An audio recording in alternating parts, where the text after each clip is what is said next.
Meus amigos, muito boa noite a todos.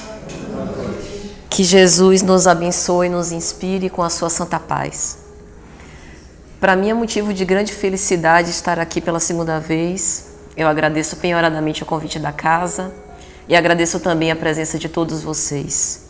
Que Jesus nos inspire e nos ilumine, a fim de que esses conceitos, dos quais somos apenas instrumentos, possam servir para que a gente ressignifique a nossa vida. E se porventura passamos por aflições com relação às quais não sabemos lidar, possamos extrair do Evangelho de Jesus este insumo para poder viver bem e melhor. O tema de hoje é um tema bastante desafiador, um tema doloroso, um tema que é a principal causa de sofrimento psíquico nos nossos dias atuais, a depressão. Ela não é fruto de ociosidade, ela não é invenção da cabeça de ninguém, é um drama real e muito sério, que é a principal causa de suicídio hoje.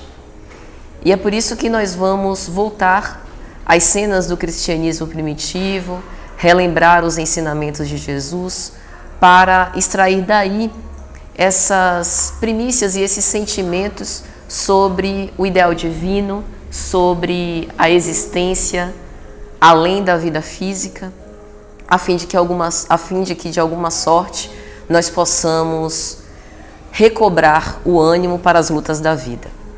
Na obra Boa Nova, pelo espírito Humberto de Campos, em especial no capítulo 3, Humberto de Campos fala sobre as primeiras pregações do Cristo e diz que naquela época Jesus andava pelas cercanias de Jerusalém, peregrinando por aqueles locais, começou a convocar os seus discípulos, quando de repente passa perto do templo e, em se aproximando deste templo, percebe a presença de alguns sacerdotes à espreita, olhando-o com relativo desprezo. Até que um deles, Hanã, que mais tarde vai ser o juiz inclemente da sua própria causa, acerca-se dele e pergunta com certo azedume: Galileu, o que fazeis aqui em Jerusalém? E ele, imperturbável, com a sua serenidade, que sempre foi a sua marca forte, a sua mansuetude, olha bem nos olhos de Hanã e lhe diz: eu venho a Jerusalém para fundar o reino de Deus sobre a terra. Hanã desata numa gargalhada. Pensa na prepotência daquele pobre Galileu que mal tinha recursos, era um carpinteiro comum e, portanto, com que recursos ele poderia fundar um reino, e mais, o reino divino sobre a terra?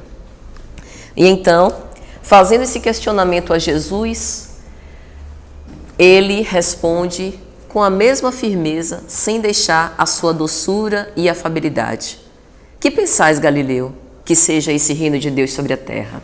Jesus então responde: o reino de Deus é a obra divina no coração de todos os homens. E mais uma vez, Hanã tenta questionar: eu imagino que você deva conhecer príncipes e deva buscar na alta política, no alto posto social, recursos materiais para a construção de um templo, para a construção desse reino divino. Imagino também que você contará com o auxílio e com o concurso de diversos servos que ajudarão nesse mistério. Quais recursos você espera encontrar para a construção do reino de Deus na terra e no coração de todos os homens? E Jesus responde mais uma vez altivo: não há mármore mais puro do que o sentimento, e cisel mais dedicado do que o esforço próprio. E é justamente nesse ensinamento que eu gostaria de começar as nossas discussões, as nossas reflexões dessa noite. Às vezes nós esquecemos que o nosso coração, sendo o território onde Deus, o engenheiro divino, vai construir o reino de Deus, ele precisa contar com os nossos recursos próprios, com os nossos recursos íntimos para erigir essa edificação. Nós temos procurado ao longo dos tempos buscar os templos sagrados, locais maravilhosos de consolação, de recolhimento, de atendimento fraterno, de curas, onde nós buscamos nos aproximar de Deus. Mas não há lugar mais próximo e mais propício para que nós possamos nos aproximar de Deus do que o nosso próprio coração. Deixamos as portas cerradas. Lançamos as nossas esperanças e consolações todas sobre este mundo mesmo. quando na verdade nós sabemos que teremos provas e aflições que precisaremos vencer à custa da nossa perseverança, à custa da caridade e do serviço no bem, para que nós aguardemos no Senhor um futuro mais ditoso em relação ao que nós semeamos neste exato momento. E é por isso que a depressão, ela pode ser sintetizada como essa angústia do vazio. A nossa sociedade tenta nos ensinar o que é que nós devemos fazer para ser felizes, para preencher intimamente esse vazio existencial que insiste em tomar conta de nós. Mas nós não podemos buscar nesse mundo físico nada que possa preencher esse vazio. A nossa sede, a nossa fome, ela é abastecida com algo imaterial, porque nós somos imateriais. Nós somos, na verdade, seres trinos, de essência divina, de essência espiritual. Somos espíritos imortais temporariamente numa existência humana, numa experiência sobre um planeta de provas e expiações. Portanto, o nosso vazio é muito mais profundo do que a comida que abastece os nossos corpos, do que a água que mata a nossa sede. A nossa fome e a nossa sede é muito superior.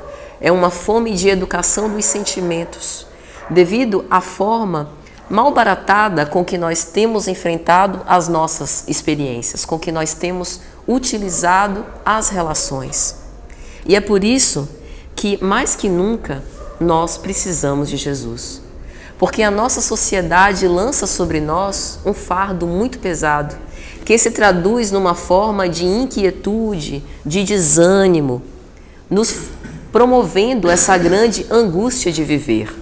Porque a nossa sociedade, ela sempre advoga a favor do gozo irrestrito. E quanto mais a gente tenta perseguir essa felicidade sem fim, os excessos, nós ficamos enfadados e com mais sede ainda. Joana de Ângeles tem uma figura que eu acredito que é muito própria para simbolizar isso. É como se nós tivéssemos sede e tentássemos aplacar a nossa sede com a água do mar. E aí, mais sede nós temos. Então, essa nossa sociedade tenta colocar padrões a respeito do que é o normal, esquecendo da subjetividade de cada um de nós. O que é o normal? O normal é trabalhar, ser feliz e postar nas redes sociais para ser aclamado, curtido e comentado por todos aqueles que fazem parte do meu contexto, no contexto social no qual eu estou inserido. O normal é eu ter um relacionamento e mostrar que o meu relacionamento é o melhor possível com um príncipe ou a princesa encantada, que eu não passo por oscilações emocionais, que eu não choro, que eu não sinto tristeza, que eu não experimento um sentimento de desespero e de desânimo, que eu estou sempre bem disposto, ativo, trabalhando sem cessar, esbanjando vitalidade. E quando é que a gente relaxa e quando é que nós podemos ser mais nós mesmos? Porque o normal é nós sermos exatamente quem nós somos. E Joana de Ângeles, numa célebre obra, Em Busca da Verdade, ela vai dizer exatamente isso. Cada um é aquilo que escolhe para ser no seu esforço próprio. Nós vamos escolhendo, das nossas experiências na nossa vida, a forma como nós nos portamos psiquicamente, intimamente. E assim nós plasmamos ao nosso derredor a realidade que nós queremos. É por isso que se nós nos sentimos mergulhados nessa imensa tristeza que não parece ter fim, porque depressão vem do latim deprimere, que significa puxar para baixo, afundar-se. Se nós nos estimularmos a alimentar esse sentimento de desesperança, de falta de um ideal mais profundo a respeito da vida, um desgosto, um vazio existencial, nós vamos afundar sobre uma cova que nós mesmos criamos para os nossos próprios pés.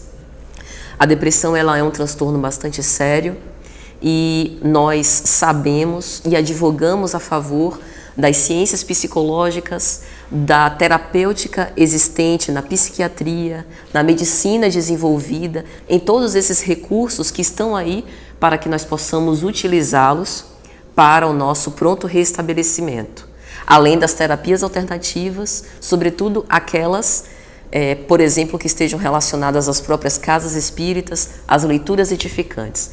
Mas, sobretudo, a nossa abordagem aqui é para levar o sujeito a um comportamento de desejar a própria cura. Sempre causou-me forte impressão que Jesus nunca violentou a ninguém, mesmo quando ele executou as curas e fez diversas. Ao final, ele sempre conferia a responsabilidade e o mérito pela cura ao próprio sujeito. E antes de curar, ele perguntava: "Que queres que eu faça?", a fim de que o próprio sujeito se mobilizasse e se tornasse receptivo, permeável àquela glória, àquela cura e àquela transferência de energia para o seu próprio reestabelecimento. E após a cura, ele fazia questão de enfatizar: "Vai e não tornes a pecar. A tua fé te curou", dizendo que não adianta nós estarmos receptivos a essas glórias do alto e os benfeitores espirituais se desdobrarem para nos espalhar consolação, se nós não estamos dispostos a nos agarrar a essa consolação e ter uma mudança de conduta íntima para a saúde.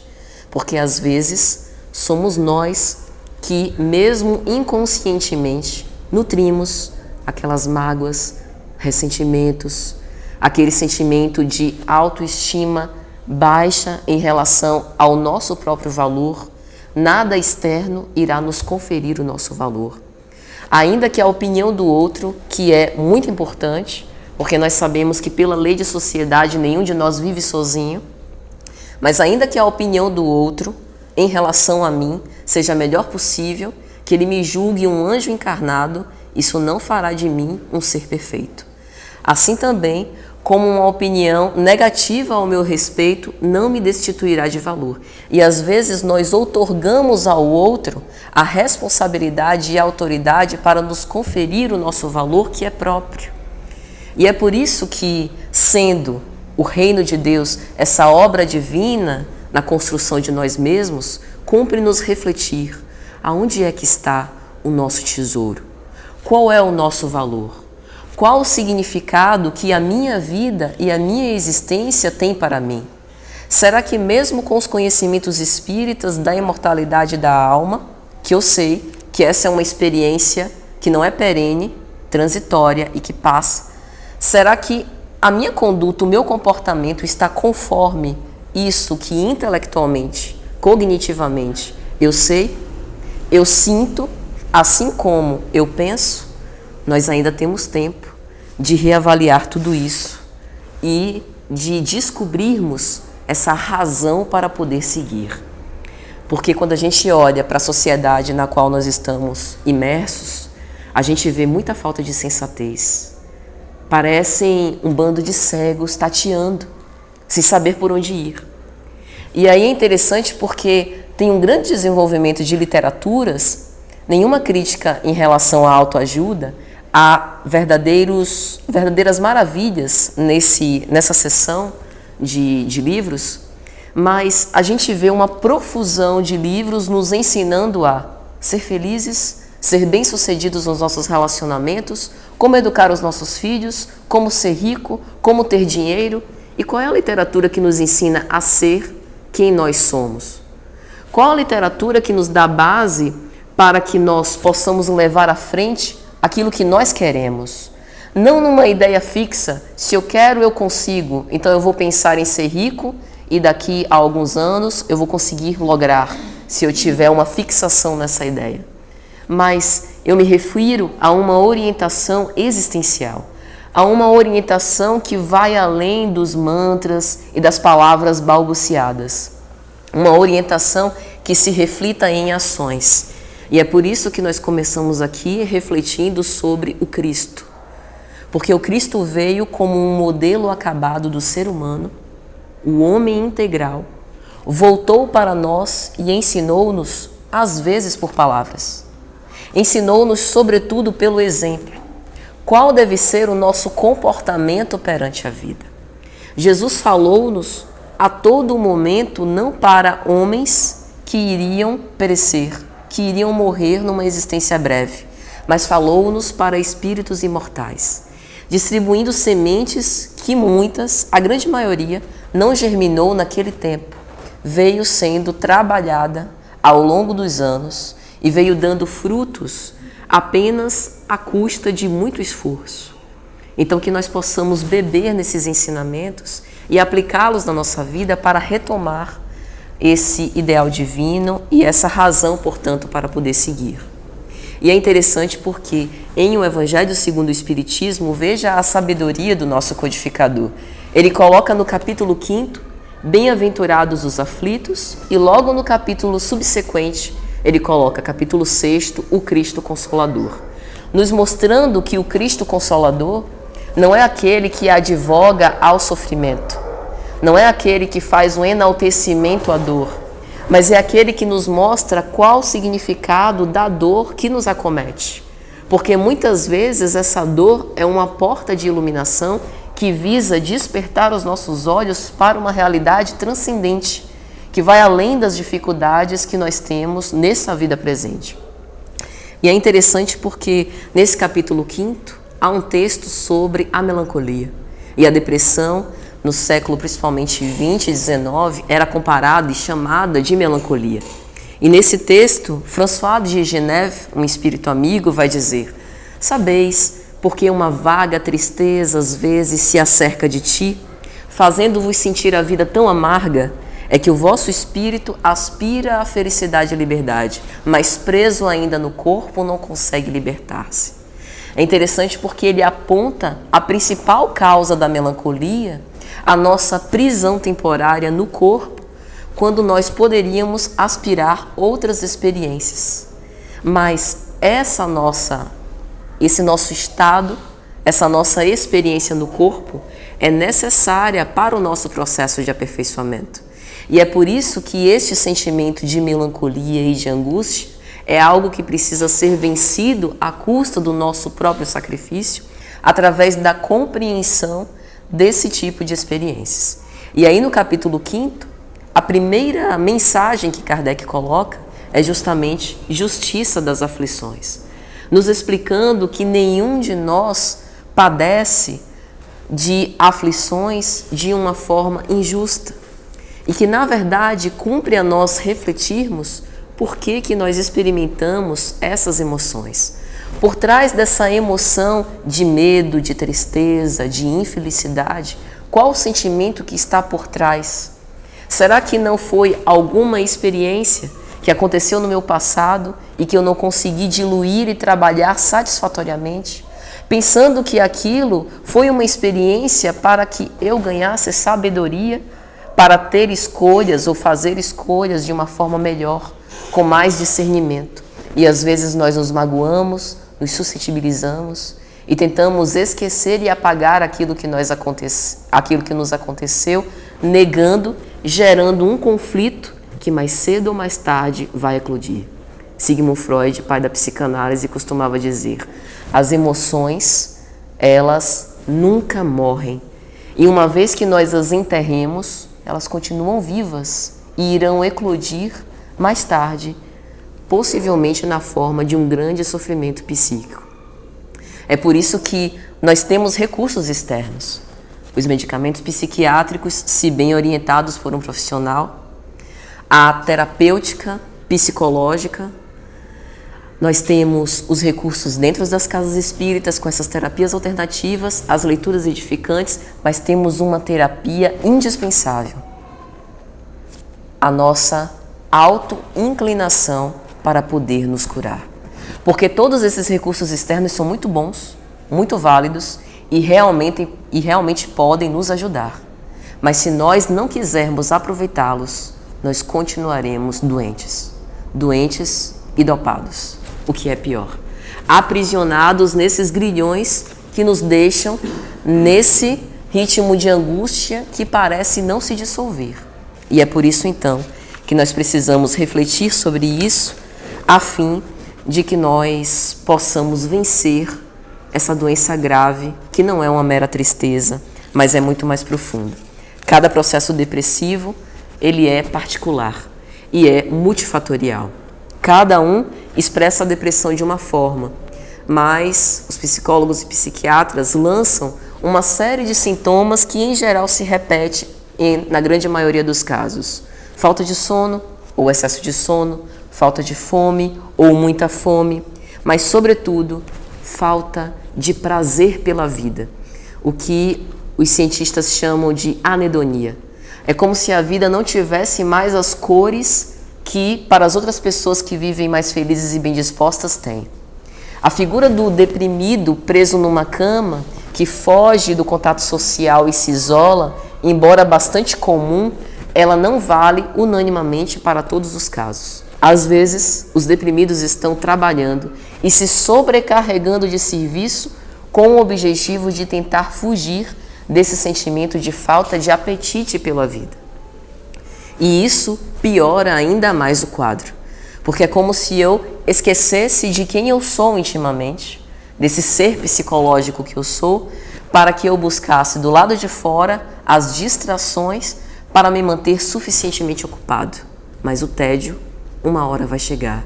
E quando chegar, esse sentimento de angústia pode ser bastante doloroso. E por isso que nós temos a depressão como um dos maiores fatores geradores de suicídio.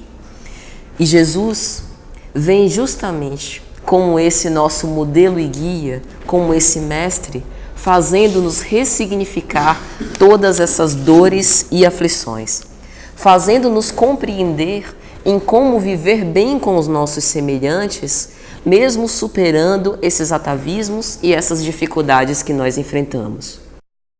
Um dos teóricos mais atuais com respeito ao tema da depressão é um professor de procedência sul-coreana que leciona na Universidade de Berlim. Ele escreveu um livro, é um livro pequeno e bastante acessível, chamado Sociedade do Cansaço, justamente para marcar a nossa sociedade com esse traço de falta de vitalidade, de falta de vigor e de apetite pela vida.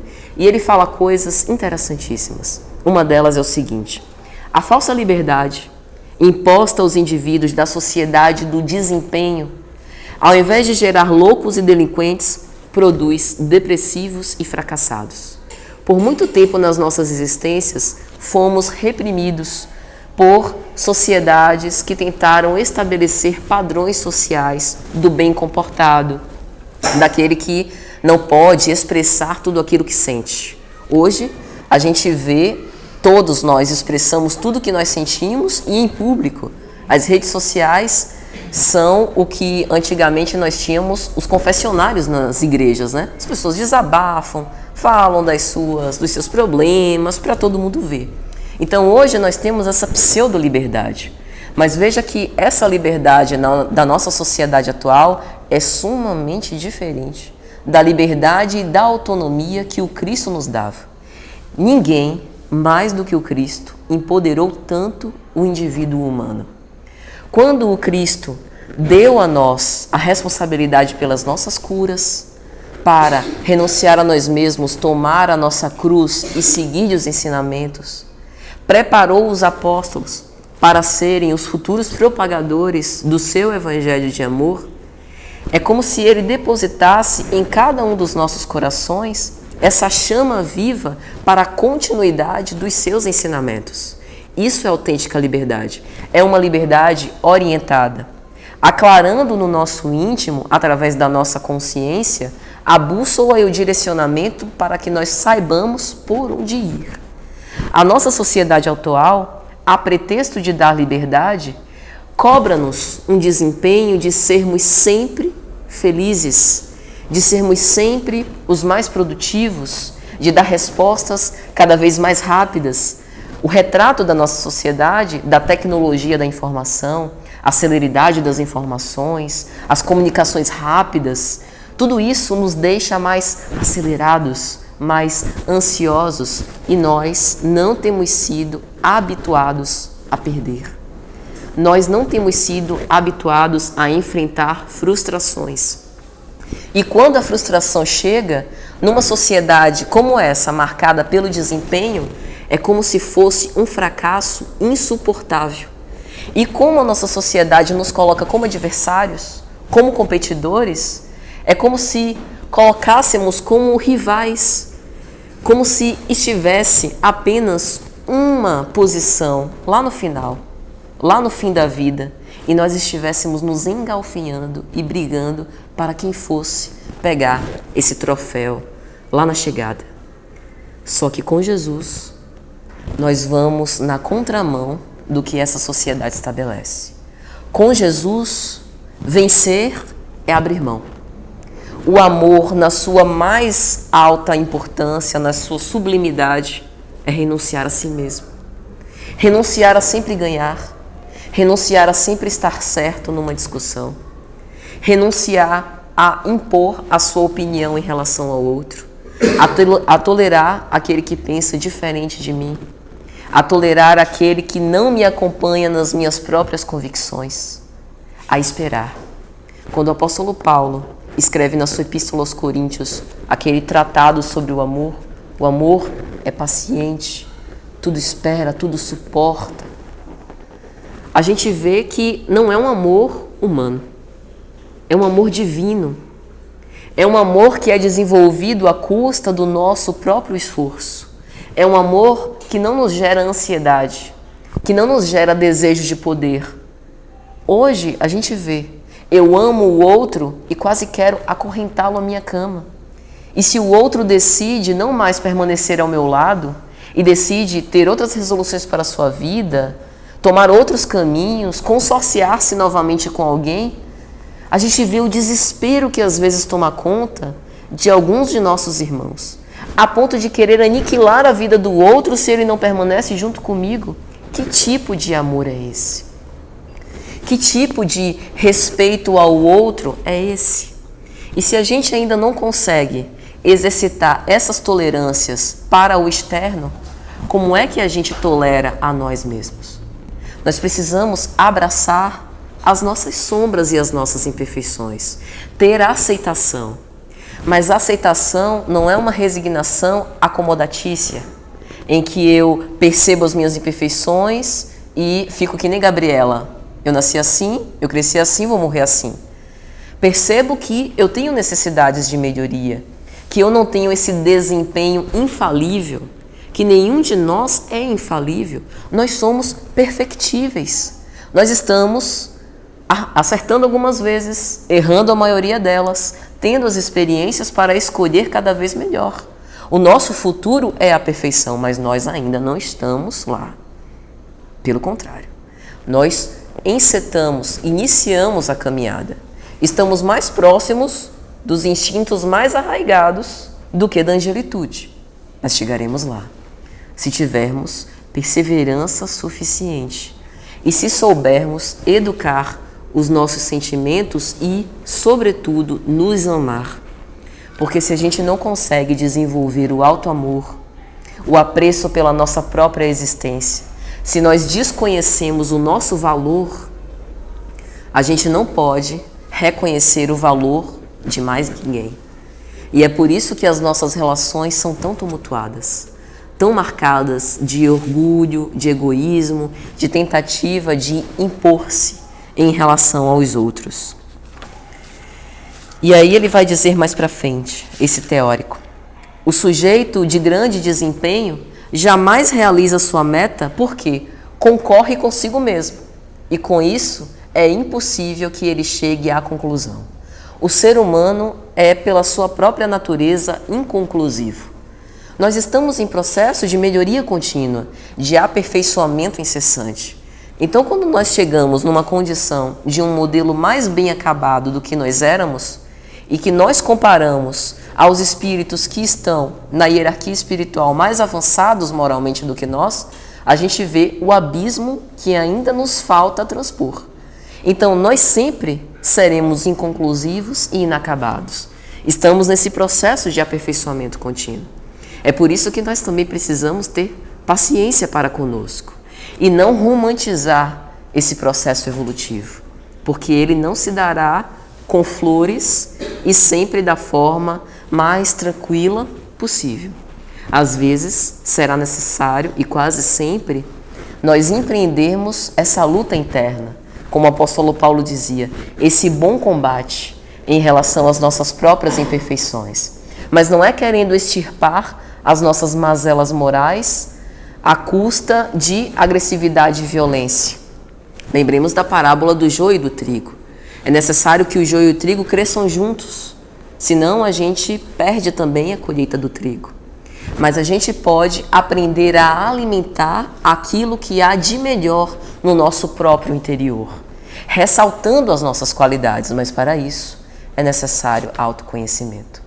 E ressaltar também no outro e colocar a nossa lente amplificada para aquilo que o outro tem de melhor. Deixar com o outro a melhor versão de quem eu sou, não a minha agressividade e o meu azedume, não a minha falta de paciência e a minha intolerância, não a minha rebeldia. Isso a gente procura esquecer e vitalizar aquilo que há de mais bem desenvolvido no nosso próprio interior. É assim que a gente vive de uma forma menos angustiosa e consegue, aos poucos, perder e se afastar desse cansaço de viver. Nós não podemos cansar de viver. Pense, como somos espíritos imortais, temos a eternidade pela frente. Não há contrário da vida. A morte tem como contrário o nascimento. Vida não tem contrário. E às vezes, os irmãos nossos que desconhecem essas claridades imortais e que num ato de extremo desespero cometem o suicídio, na verdade querem aniquilar essa dor existencial de querer apagar a si mesmos. Nós somos inapagáveis. E é interessante como Deus nos ama exatamente com as nossas imperfeições. Desde quando nos criou, simples e ignorantes, ainda quase sem serventia para o mundo, para o universo. Ele teve toda a paciência, conferindo-nos o livre-arbítrio, para que nós, ao longo do tempo, fôssemos desenvolvendo o nosso discernimento e escolhendo pelo bem nas experiências. E não raras vezes, renitentes, recalcitrantes, nós escolhemos mal. Mas Deus jamais deixou de nos amar. Para Deus, o ser humano é o maior investimento da sua criação. Ele aposta na nossa perfeição. E é por isso que o Cristo veio, por acreditar no nosso potencial evolutivo. Se o Cristo advoga ao nosso favor, do nosso crescimento, da nossa felicidade, não uma felicidade e uma paz que o mundo dá, mas uma felicidade e uma paz conferida pelo alto, como é que nós desconhecemos o nosso valor? Nós não temos esse direito. Precisamos acreditar mais em nós mesmos e na nossa capacidade de mobilizar a nossa vontade em construir essa felicidade perene, que os ladrões não roubam, que as traças não corroem. Deixar essas ansiedades passageiras do mundo material e viver aqui com vistas a esse futuro mais ditoso que teremos de acordo com a semeadura que fizermos agora. Porque se tem algo que é válido em todos os tempos para a criação, é a cada um segundo as suas obras. Então podemos sempre ser esses instrumentos ativos para melhorar a forma como nós estamos vivendo. Se não estamos satisfeitos com a nossa vida, é muito fácil. Através do livre-arbítrio, nós podemos tomar a decisão de fazermos escolhas que nos deixarão mais em paz com a nossa consciência, com a nossa consciência mais pacificada, portanto. Então, meus amigos, é necessário trabalhar essas frustrações e culpas. Os conflitos não se resolvem sozinhos. E é por isso que nós viemos aqui dentro de uma família. Muitas vezes é no seio familiar que nós temos os maiores desafios existenciais. Os conflitos anteriores vêm ser resolvidos num ambiente onde medra o amor. Então, muitas vezes, aqueles que foram os nossos adversários do passado voltam como os nossos filhos, como os nossos pais, como nossos cônjuges, para que a gente trabalhe essas emoções. Esquecer não vai adiantar. Precisaremos, de acordo com as nossas resistências individuais, trabalhar esses conflitos, desenvolver essa autoestima elevada, a alegria de viver. Às vezes nós nos questionamos quão poucos recursos nós temos e esquecemos de reconhecer com gratidão as benesses do alto que nos chegam. Quantas pessoas gostariam de ter metade dos recursos que nós temos? Sugira uma experiência. Aqueles que acreditam que não têm recursos suficientes para serem felizes. Visitem as situações de irmãos que estejam presos numa cama por conta de dificuldades motoras ou que tenham nascido com um déficit cognitivo muito elevado, como por exemplo no Lar Vida. Visitem os asilos, apinhados de idosos esquecidos pelos seus próprios familiares, muitos dementes. Visitem as ruas, onde os nossos irmãos padecem do alimento para prover o necessário para a sua existência física. O quanto eles ficam felizes quando alguém digna-se a dar parte do seu tempo para ir ali. Eu não me refiro exatamente à caridade material do pão, da sopa, do mingau. Eu acredito que esse seja apenas um pretexto para que a gente se aproxime deles e o quanto que a gente aprende com eles. Não raras vezes a gente vê moradores de rua felizes. E a gente, com tantos recursos, não se sente ainda. Por quê? Então é por isso que, refletindo, fazendo essa autoanálise, uma autoanálise sincera a respeito dos nossos recursos, a gente pode recobrar essa alegria. Lembremos que, na parábola dos talentos, Jesus faz questão de ensinar que a grande capacidade que nós podemos desenvolver é de multiplicar esses talentos e que a quantidade inicial dos talentos pouco importa.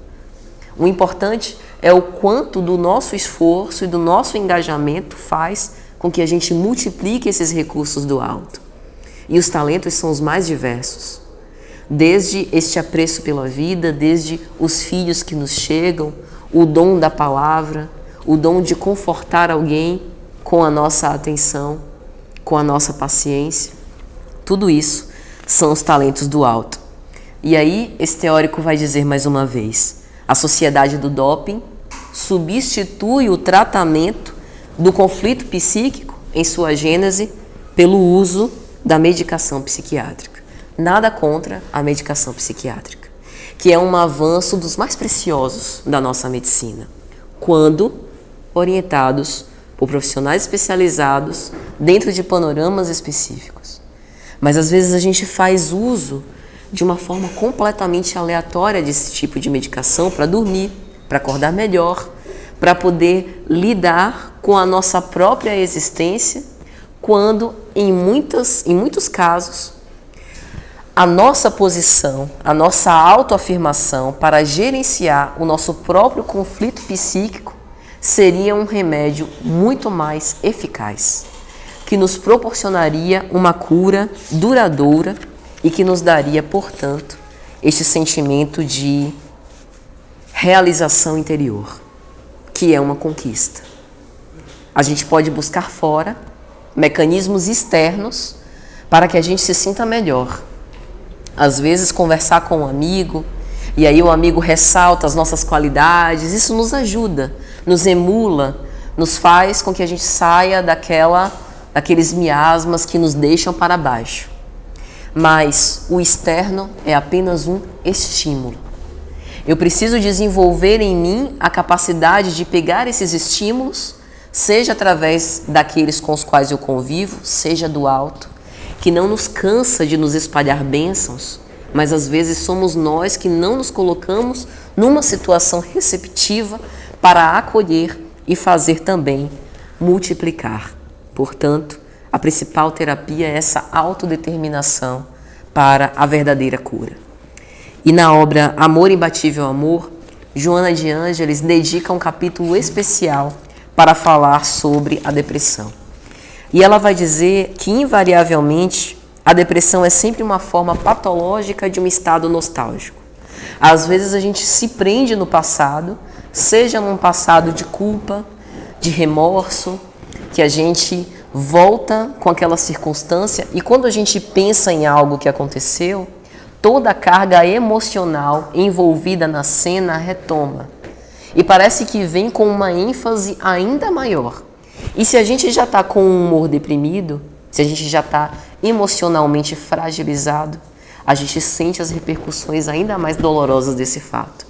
O Espírito Emmanuel, na obra Pensamento e Vida, ainda faz um acréscimo em relação a isso. Esses conteúdos emocionais nossos recebem associação de outras mentes espirituais.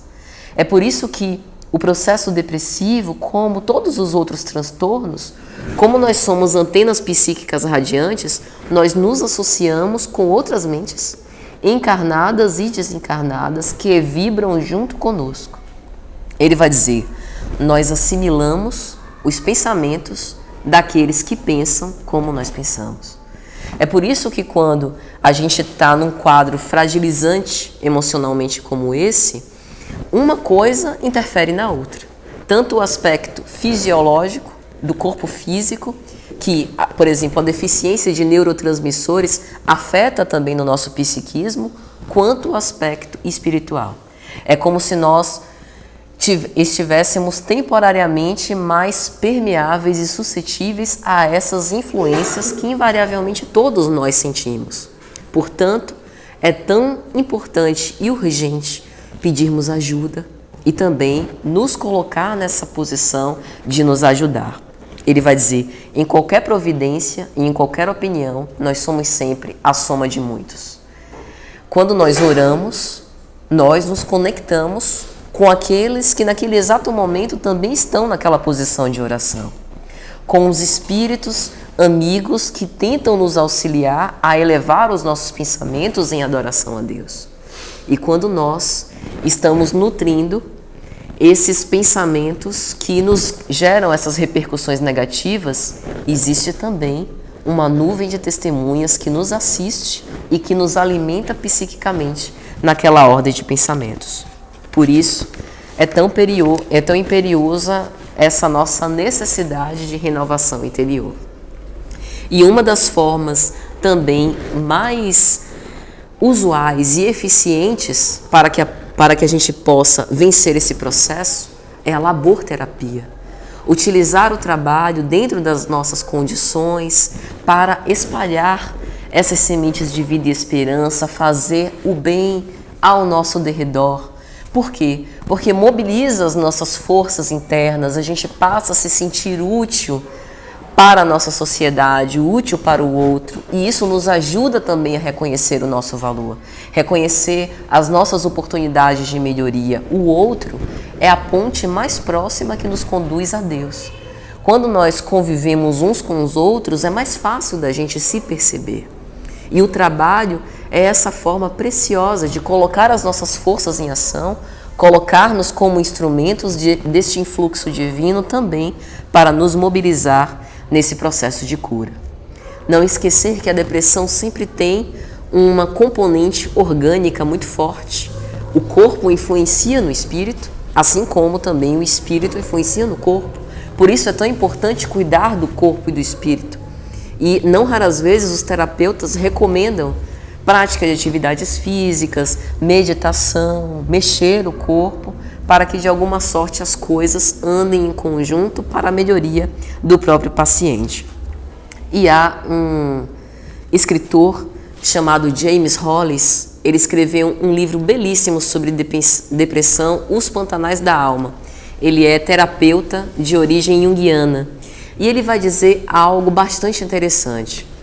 A meta da vida não é a felicidade, pasmem, mas sim a significação da vida. E aí ele diz, são os pantanais da alma, as savanas do sofrimento, que fornecem um contexto para a estimulação e obtenção desse significado mais elevado da vida. Sem querer, James Hollis repete Kardec, quando em O Cristo Consolador, ele diz exatamente isso.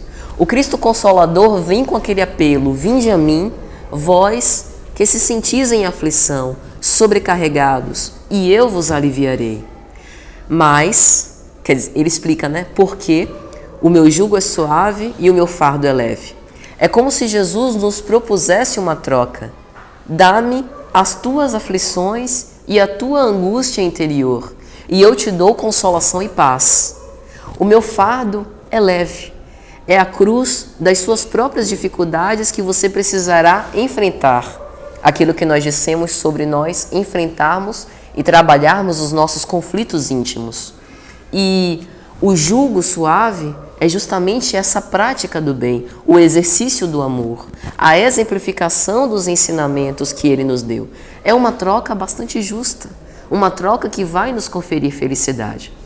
Então o que James Hollis diz aqui é, em outras palavras, que nós nos perguntemos, o que é que essa depressão quer me dizer? O que por trás desse sofrimento psíquico, porventura, teve a minha participação? Quando foi que eu deixei de me amar? Quando foi que eu esqueci das minhas próprias necessidades?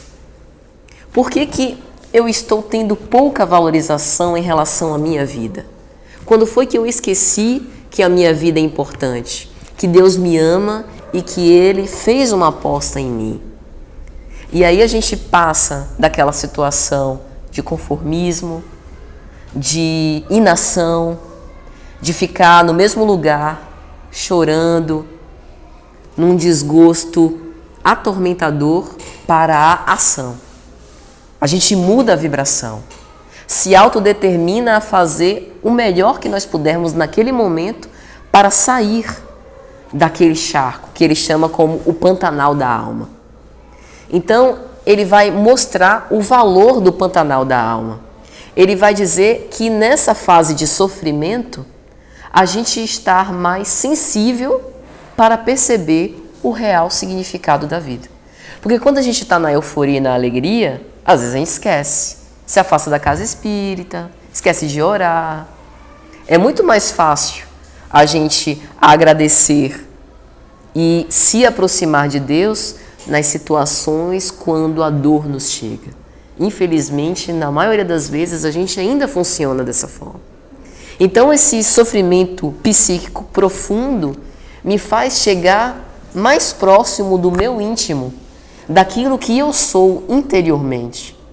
Porque eu não sou esse corpo de carne. Esse corpo de carne é um instrumento divino para as minhas experiências neste mundo, porque há mundos que não têm uma veste tão grosseira quanto essa, que a vestidura do espírito, o perispírito é muito mais sutil. Então, eu sou essa mente consciente que precisa buscar a sua própria paz interior. Então, que nós possamos usar essas experiências, inclusive as experiências que causam mais sofrimento, para buscar de novo essa significação mais elevada da nossa vida. E aí, Joana de Ângeles vai dizer, oscilar emocionalmente é normal. Então, a gente não está apresentando depressão como sinônimo de tristeza. Sentir tristeza, sentir angústia, é comum. A própria psicanálise advoga a respeito disso. A angústia, inclusive, é a mola propulsora do equilíbrio, os psicanalistas vão dizer. O sentimento de angústia aqui é o sentimento da falta. A falta mobiliza o sujeito a sair da sua zona de conforto para buscar o seu desejo. Mas o que nós estamos falando é de algo mais profundo, algo que tem continuidade, algo que se arrasta ao longo de muitos dias, gerando conflitos, pessimismo, distúrbio, falta de vitalidade e não raras vezes me incapacitando para as atividades que eu tinha na minha vida, na esfera profissional, na esfera pessoal. Então é algo muito mais profundo do que uma pequena tristeza. E para concluir, meus amigos, eu gostaria de trazer aqui uma parábola que é uma das mais lindas e que eu acredito que fale também sobre este nosso valor interior. Jesus utilizava a figura da parábola, eu acredito, para atingir diversos níveis de consciência diferentes. Daqui a 10 anos, quando nós voltarmos a refletir sobre essa parábola, provavelmente nós encontraremos interpretações outras que hoje nos fogem. Jesus tinha essa capacidade de ser um pedagogo por excelência. A parábola da dracma perdida diz o seguinte: qual mulher que, tendo 10 dracmas e ao perder uma, não acende uma lâmpada, varre a casa e a procura minuciosamente até encontrá-la. E encontrando-a, convoca as amigas e as vizinhas e diz: alegrai-vos comigo, porque eu encontrei a dracma que havia perdido. Eu vos digo que do mesmo modo há alegria diante dos anjos de Deus por um só pecador que se arrepende. Utilizemos aqui a dracma como significado existencial. Qual de nós que, quando perde o nosso significado existencial dentro das sombras do nosso interior, não quer acender uma luz interna para buscar de novo esse significado? A grande questão é que a maioria de nós, quando estamos padecendo deste sofrimento psíquico, não buscamos dentro, buscamos fora. E aí buscamos naquilo que o mundo tenta nos oferecer para aplacar o nosso vazio, às vezes os excessos. Excessos na alimentação, excessos no sexo, excessos nas drogas, na bebida. E aí nós nos perdemos ainda mais. A proposta do Cristo é acender essa luz interior pela reflexão da nossa conduta, do nosso comportamento e de que nós mesmos somos. E quando nós aprumamos a nossa vida rumo à execução da lei de Deus, nós acabamos encontrando essa dracma que havia se perdido, esse significado existencial no nosso próprio interior. E aí nós festejamos, porque ao reencontrar o sentido da vida, nós reencontramos também a alegria de viver e esse sentimento de paz íntima. Mas a parábola fala de algo a mais. A mulher que havia perdido a dracma e que reencontra não comemora sozinha, porque nós não estamos sozinhos. As amigas e as vizinhas, aqui na figura da parábola, representam a nossa família espiritual, os nossos mentores espirituais, que querem nos estimular a nossa felicidade e continuidade da vida, e que ficam felizes quando nós nos reencontramos com esse significado elevado.